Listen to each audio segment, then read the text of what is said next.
Welcome back to another live and amplified livecast. I'm your host, Tom Quiet. We are here at day 3 of CMA Fest. We have a very special guest. You are actually, I want to say, our 3rd or 4th UK artist during CMA Fest. That's incredible. We have Caitlin Mae joining us. I was sitting there, I was like, I have to do the math now because I've had so many international artists, which was, I wasn't really expecting. I knew I had like a few. But the amount that just kind of came up, it was like, wow, this is really cool. So that's incredible. We're repping the UK. Yes, we repping can it do hard. it. That's awesome. So how things been going? Incredibly well. I moved to Nashville officially in January. I got my visa, and the dream of moving to Nashville became reality, and I love it here.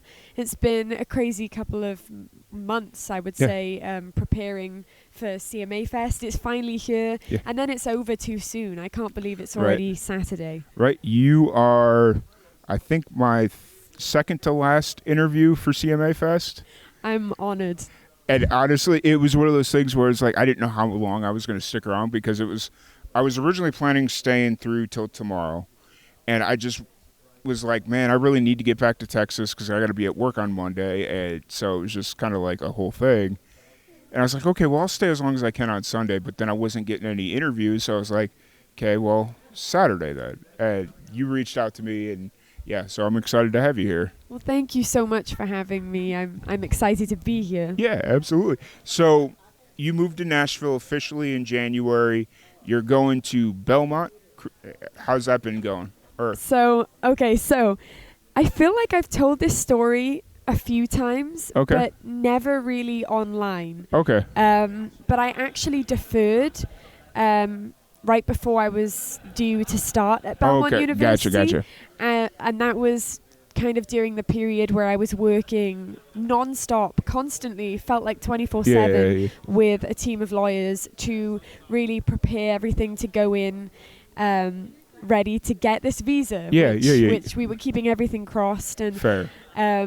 It was a lot of hard work and a lot of long days and long nights and kind of holding my breath for longer than I thought I could. Yeah, fair enough. And then 6 months kind of came to an end and we were approved. So I got the visa. I had to fly back to the UK, go to London and go to the American Embassy in London. And I said, well, do you think I could go to the embassy in Nashville? I'm afraid to fly. They were like, no, that's just no. That's not going to work. I flew back, cried in the airport because I was terrified to fly. But I made it. I did it. That's good. I'm glad. But then you had to fly back, so you had to like doubly face. Well, luckily, my parents know how severe my fear of flying is. So they said that if I ever have to fly alone, I would only have to do it the one time, and they would come back with me, or vice versa. And then people also say to me, "But don't you want to go on a world tour or multiple world tours?" And I say, "Yeah. I mean, I've been afraid of flying all my life, and I've still done it all my life. Yeah. So I would totally do it to go on a world tour, of course." But it's pretty scary. That's fair. I get it. I don't like to fly either, but it's not because I'm afraid to fly. It's just I don't have any control of my life at that point. Yeah, me too. Me too. That's how I feel. And it's like, my dad's a pilot, and so seeing some of the stuff that he's had to deal with, it's like, yeah, I'm good. Exactly. I'm good. I don't like, there's a lot of noise changes. Yeah. Like the noise level and the different noises that you hear do not stay consistent when you're on the plane. Yeah. So every time something changes, I think, oh my gosh, I'm going to die. Yeah. Fair enough. Fair enough. It was great to finally meet your mom and dad as well. You know, it's I feel like I've had several conversations with your mom, at least through Facebook, and it's like I could never, like, I don't know. It's always been a cool relationship, but it's she messaged, like, I think it was the last time, she was like, hey, here's the situation, just so you're aware. And I'm like, okay, thank you.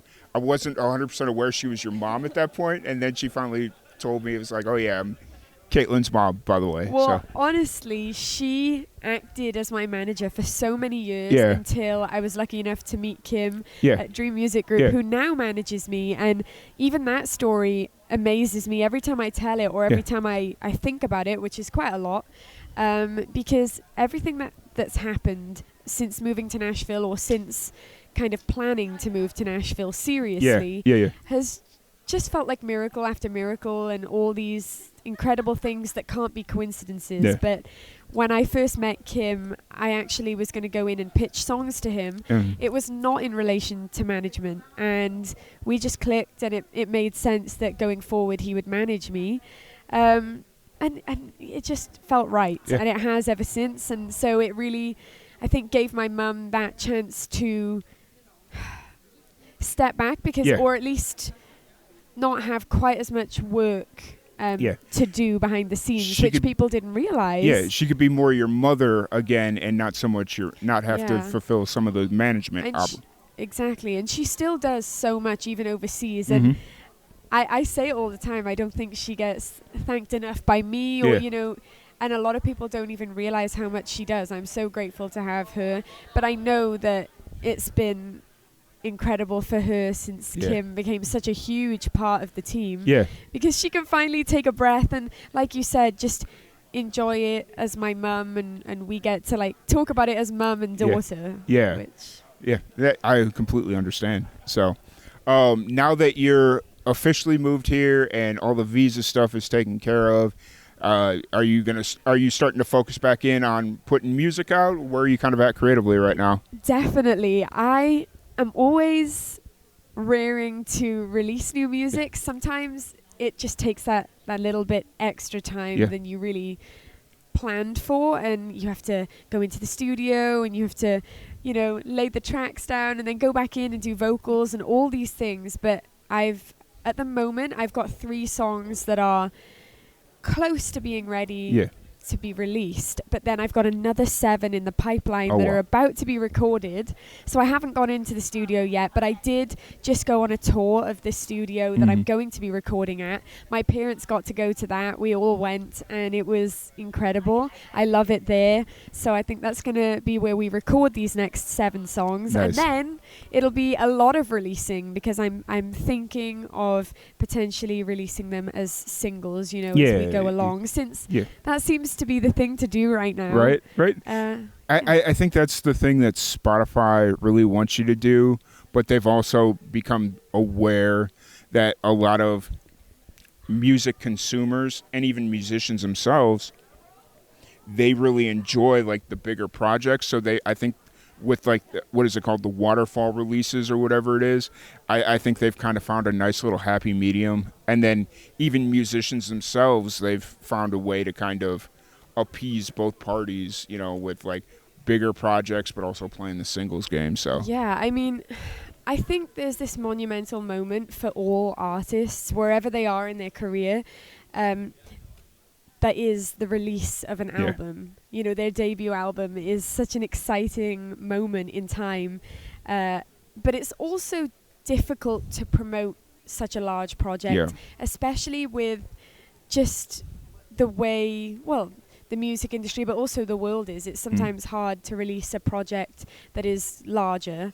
And you can get a lot of excitement kind of around and buzz around a single, and you can with an album too, but it is a little bit different, the way that you have to promote it. But I'm excited for the day that I do release my debut album, and who knows, we could be close. Fair. That's really cool, because the first time we met, I think, was it between Little Black Dresses and Fiona, or were you getting ready to release Fiona? I think it was between those two, right? Yeah. I think so. Because I'm sitting here trying to remember if you had already released Fiona. Now, like, for whatever reason, all these dates are just kind of running through my head right now, and I'm like, maybe it was after she released Fiona, but I don't know. Well, I think Little Black Dress, I want to say, was released in the summer, and then Fiona came out a few months later. Was it October? That sounds there are so many dates. I was just talking about this to somebody else, but you have to remember so many dates, like the days of your shows, the times, to tell people, and it all has to be inside your head. And then I think back and I'm like, when did I release this song, and how long ago was this? And time is just flying by. But I am super excited about the new music that's coming, and it's all going to be so different to what's been heard in the past. And I just can't wait for everyone to hear something that isn't just the acoustic version of that song or even the full band, because a fully produced version of that is totally different. Oh, yeah, totally. It really is. It really is. You'd mentioned something that is very interesting about time just flying by. What do you do to kind of make sure that you don't regret missing out on some of these moments? Or forget some of these moments? It's a really difficult question to answer, because again, I actually just said this to everybody, but I love CMA Fest. I loved it last year. But when you're also trying to record videos, like make sure you have enough content, you're worried about filming it, but then you're also thinking about having to post it, but also thinking about having to soak up the moment as it's happening. It's really difficult to juggle everything. But this is like my favorite week or my favorite weekend of the year, and the more you don't want to miss it, the more you kind of stress out about the moments that you might forget. Because it's one of those things where it's easy to be perfect for 2.5 seconds when you take that Instagram photo or that video, and people think, oh, that's their lives all the time.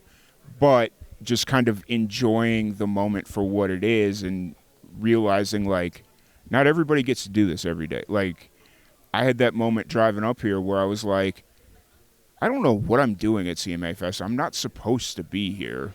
Like, I literally reached out to them beginning of May and was like, hey, I don't know if you're accepting media anymore. And they're like, technically no, but we'll see what we can do.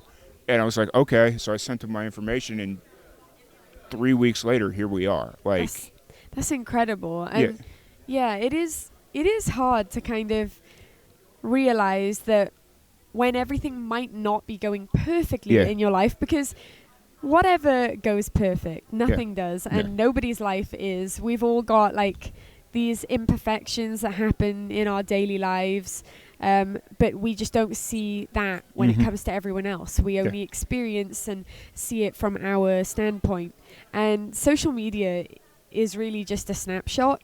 And like you were saying about that 2.5 seconds where you take this picture and that's like, it looks great, but then there are so many more seconds and minutes and hours in the day. And I think to myself about how many pictures I take. Like, I might take 60 pictures and just post one because only one was good enough to post. And you think about all those wasted images that probably would look great to everyone else, but you're going to be hardest on yourself. And that's life, but I think social media amplifies it that little bit more. It really does. It really does.